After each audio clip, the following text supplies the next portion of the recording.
நீங்கள் பார்க்கும் இவை ஜப்பான் காடைகள். பொதுவாகவே காடுகளில் வளரும் பறவைகளான காடைகள் பண்ணைகளில் வளர்ப்பதற்கு ஏற்ற வகையில் உயிரணுக்கள் மாற்றப்பட்டு ஜப்பானில் வளர்க்கப்படுகின்றன. அங்கிருந்து வந்ததாலேயே இவற்றிற்கு ஜப்பான் காடைகள் என்ற பெயர் வந்தது. இவற்றை கோழிகளைப் போலவே பண்ணைகளில் வைத்து வளர்க்கலாம். நாமக்கல் மாவட்டம் பரமத்தி அருகே மூத்தூர் பகுதியில் முட்டை காடை வளர்ப்பு தொழிலில் ஈடுபட்டு வருகிறார் சேகர். காடை வளர்ப்பு தொழிலை தேர்ந்தெடுத்தது குறித்து அவரே கூறுகிறார். காடை பண்ணை 2006 பண்ணிக்கிட்டு இருக்கிறேங்க. அப்பா காடை பண்ணை கோழி பண்ணை வச்சுருந்தாருங்க. இப்போ கோழி பண்ணை கொஞ்சம் 2004 பறவை காய்ச்சல் வந்ததுலேருந்து கொஞ்சம் பிரச்சனையாச்சுங்க.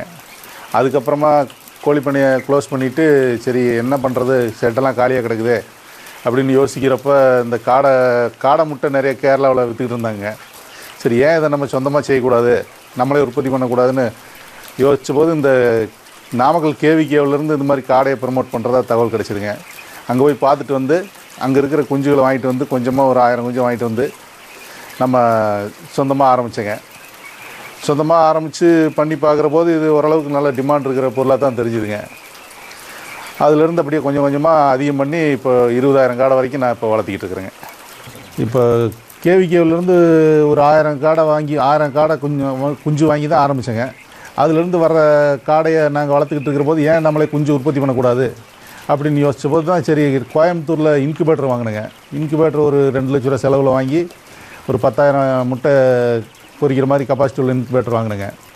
அந்த இன்குபேட்டரில் வச்சு அதை பராமரிக்கிற மெத்தட் எல்லாமே கிட்டத்தட்ட எல்லாமே தெரிஞ்சுக்கிட்டது கேவிகேவில் மூலமாக தெரிஞ்சுக்கிட்டேங்க. வேறு பக்கம் இன்குபேட்டர் தயாரிக்கிறவங்களே சொல்லி கொடுத்தாங்க. அது தெரிஞ்சு அப்புறம் இப்போ நம்ம தாய் கடை நாங்களே வச்சுருந்தோங்க. அந்த வாங்கின கடையை தாய் கடையை வச்சு சேவலும் காடையும் மேட்டிங் பண்ணி அதிலிருந்து கிடைக்கக்கூடிய முட்டைகளை வச்சு நாங்களே குஞ்சு உற்பத்தி பண்ணுங்க. குஞ்சு உற்பத்தி பண்ணி நாங்களே ப்ரொடக்ஷன் பண்ணுற போது அது கொஞ்சம் பரவாயில்லாமல் தெரிஞ்சுதுங்க. அந்த குஞ்சு ஆரம்ப பருவத்திலேருந்து நமக்கு ஒரு 60 நாள் பராமரிப்புங்கிறது நம்ம கவனமாக பார்க்க வேண்டிய ஒன்றுங்க. ஏன்னா அந்த வயசில் தான் மார்டாலிட்டிலாம் அதிகமாக வருங்க. அந்த பருவத்தில் ஒரு 10% வரைக்குமே மார்டாலிட்டி ஆகிறதுக்கு வாய்ப்பு இருக்குங்க. தரையில் வந்து ப்ரூடர் வளர்கிற போது தேவையான வெப்பம் கொடுக்கணுங்க, சுகாதாரமான தண்ணி கொடுக்கணுங்க. அந்த மாதிரிலாம் வளர்த்தோம்னா நமக்கு ஒரு 60 நாளில் காடை வந்து ஒரு முட்டை விடுற பருவத்தை எட்டிருங்க.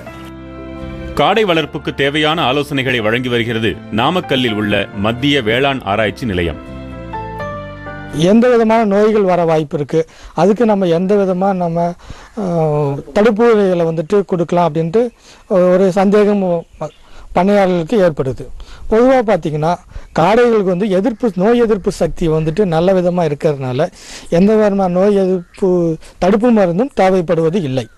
அதே சமயத்தில் நமக்கு ஏதாச்சும் நோய் ஏற்படுமானால் ஏதாவது சீதோஷ நிலையினால் மாற்றம் ஏற்படும் போது சில நோய்கள் ஏற்பட வாய்ப்பு இருக்குது. அந்த நேரத்தில் மட்டும் நம்ம மருந்து கொடுத்து அதை சரிப்படுத்தி விடலாம். 3000 காடைகள் கொண்ட பண்ணையை தொடங்க 4 லட்சம் ரூபாய் முதலீடு தேவைப்படுகிறது. 75 நாளில் முட்டைக்கு வர ஆரம்பிச்சிருங்க. 75 நாளில் முட்டைக்கு வந்துச்சுன்னா நமக்கு 200 முட்டை வரைக்கும் ஒரு காடையில் வர்றதுக்கு வாய்ப்பு இருக்குங்க. 200 முட்டை இட்டு ஓஞ்சதுக்கப்புறம் கிட்டத்தட்ட 9 மாதம் வயசில் அதை நம்ம கறிக்கு விற்றுடலாங்க. கறிக்கு விற்கிற போது நமக்கு ஒரு 30 ரூபா விலை அதுக்கு கிடைக்குங்க. ஒரு முட்டை வந்து மார்க்கெட்டில் 1.50 2 ரூபா வரைக்கும் டிமாண்டை பொறுத்து விற்கிறாங்க. நம்ம இந்த முட்டையை தெளிவாக மார்க்கெட் பண்ணோம்னா ஒரு 1.25 ரூபா விலைக்கு விற்கலாங்க.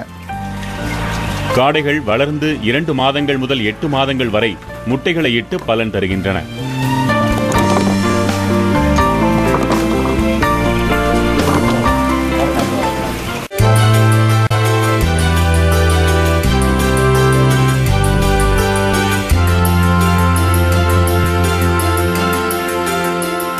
முட்டைக்காடை வளர்க்கறத பத்தி தெரிஞ்சுக்கிட்டீங்க.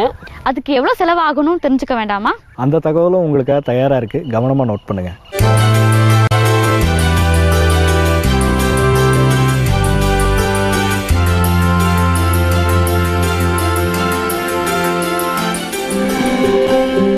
காடை வளர்ப்பை பொறுத்தவரை கோழியை போன்றதே. 22 அடி அகலமும் 60 அடி நீளமும் கொண்ட பண்ணையில் 3000 காடைகள் வரை வளர்க்கலாம்.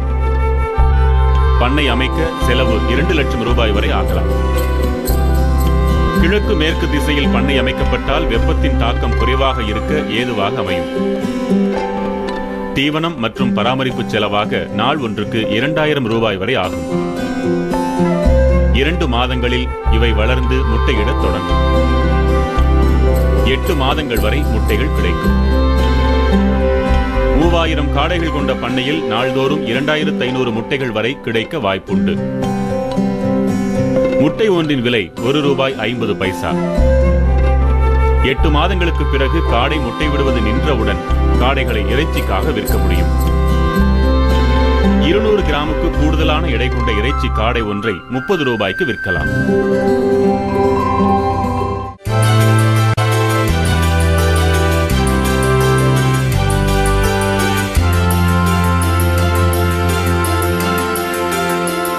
முட்டை காடை வளர்க்கறத பார்த்தோம். இறைச்சி காடை எப்படி? முட்டை காடைக்கும் இறைச்சி காடைக்கும் தனித்தனி வளர்ப்பு முறை இருக்கா என்ன? ரெண்டுத்துக்கும் அப்படி என்ன வித்தியாசம்?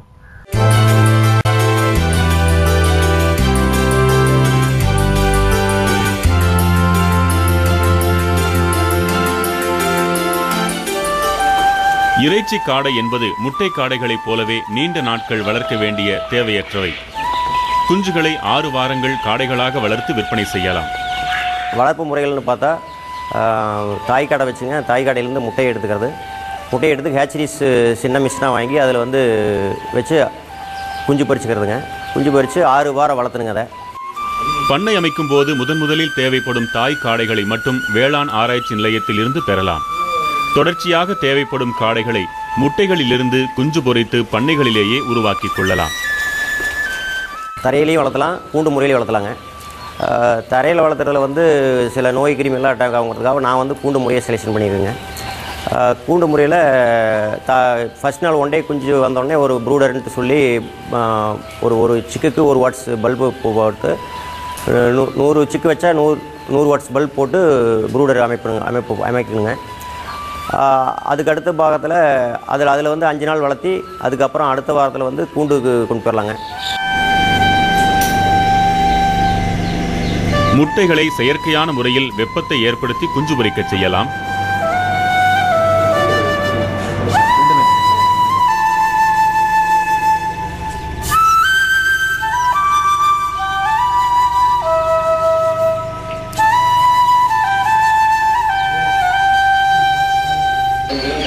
பின்னர் இன்குபேட்டரில் வைத்து காடைகளை வளர்க்கலாம்.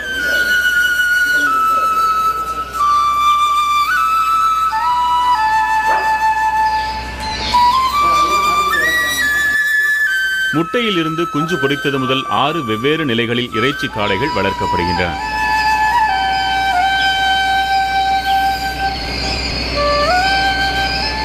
அந்த கூண்டில் வந்து ஒவ்வொரு வாரத்துக்கும் ஒவ்வொரு முறையில் இருக்குங்க. ஒரு முறை வந்து உள்ளேயே தீவனத்தட்டு, தண்ணிக்கு வந்து நிப்பல் சிஸ்டங்க, அது மாதிரி பண்ணலாங்க. டப்பாவும் வைக்கலாம் உள்ள. இது மாதிரி வளர்த்தி அப்படியே அதுக்கடுத்த வாரம் 3ஆவது வாரத்தில் இன்னும் கொஞ்சம் பெரிய சைஸ் ஆயிருங்க. அதில் வந்து தீவனம் வந்து வெளியிலேயே எடுக்கிற மாதிரி கூண்டு முறை பண்ணிடலாங்க. அதுக்கடுத்து 4ஆவது வாரங்க. 4ஆவது வாரம் அதில் வந்து ஓரளவுக்கு இன்னும் கொஞ்சம் சைஸ் வந்துடும்.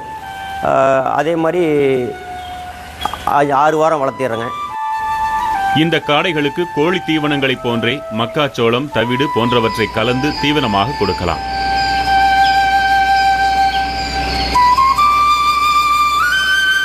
ஆறு வாரங்கள் வளர்ந்த காடைகள் 150 கிராம் எடை கொண்டனவையாக இருக்கும். 150 கிராம் கொண்ட இறைச்சி காடைகளை 26 ரூபாய்க்கு விற்க முடியும்.